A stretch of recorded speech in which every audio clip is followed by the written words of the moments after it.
سلامونه نیکې هیلې احترامات خدای دې وکړي چې ټول به روغ جوړ د صحت کالي به مو پر تن وي. ملګرو نن زه تاسې ته بیا راغلی یم له یو نوي معلوماتو سره چې هغه د دوهم ظرفیت په اړه دی. دوهم ظرفیت کې څوک کامیابیږي او څوک په ناکامیږي. لومړی خبره دوهم دا چې څنګه انتخاب وکړو. له نمرو لحاظه موږ کامیابېدلی شو او که د ولایتو د پوهنتونو د جذب له امله موږ کامیابېدلی شو. لومړی خبره ده که چېرته تاسې نمرو اوسط زیات او کوم ولایت کې جذب هم زیات وي نو تاسې هلته په لومړي ځل کې شئ کامیابېدلی شئ.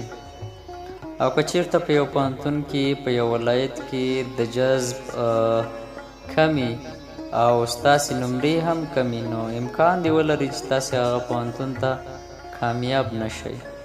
بله خبره ده چې که چېرته نمرې مو جګي او غواړئ جګ انتخابونه وکئ نو تاسې کولی شئ چې زیات طبي علوم انتخاب کړئ، همداسې کمپیوټر ساینس او اقتصاد انتخاب کړئ. بله دا که چېرته مو نمرې کمي تاسو کولی شئ چې ټیټ انتخابونه وکړئ تر څو ناکامه نه شئ. که هر چا نمرې ټیټې وي نو مهرباني دې وکړي چې ټیټ انتخابونه وکړي تر څو یو کال مو ضایع نه شي.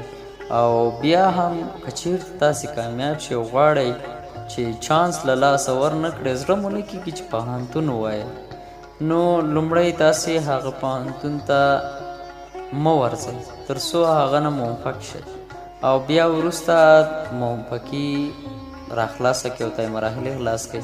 نو په دې صورت سره ستاسې چانس له لاسه نه وځي، ستاسې چانس نه ختمیږي. نو تاسې بیا هم دوه چانسونه اول لرئ، بیا دوه متفرقه شپیني چانسونه لرئ. نو کومې نمرې چې زه تاسې ته لیږلې مې دي او که تاسو ته مې لیږلې نه دي زه هغو لینک تاسې ته په ډسکرپشن کې درکوم، د یوټیوب ډسکرپشن کې. نو تاسې هغه نمرې له هغه ځایه کتلی شئ، د پوهنتونونو ټیټې او جګې نمرې کتلی شئ. بل د لومړي ځل پوهنتونونو جذب خو معلوم دی چې دومره جذب ده او اوس له دې وروسته جذب اعلانېږي. چې جذب اعلان شو زه تاسې ته هغه لیستونه خپروم انشاءالله. چې څنګه اعلان شو زه به تاسې ته هغه لیستونه خپاره کړمه.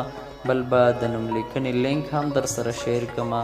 په وټساپ کې ګروپ لرو موږ، په وټساپ ګروپ کې مې نمرې هم شیر کړي او نور معلومات هم هلته ورکوو. نو هیله ده چې زموږ چینل در سره سبسکرایب کړئ، نور ملګرو ته هم د ویډیو لینک ورکړئ تر څو هغوی د دې معلومات څخه مستفید شي او برخمن شي. ښاد او آباد اوسئ، خدای مو مل.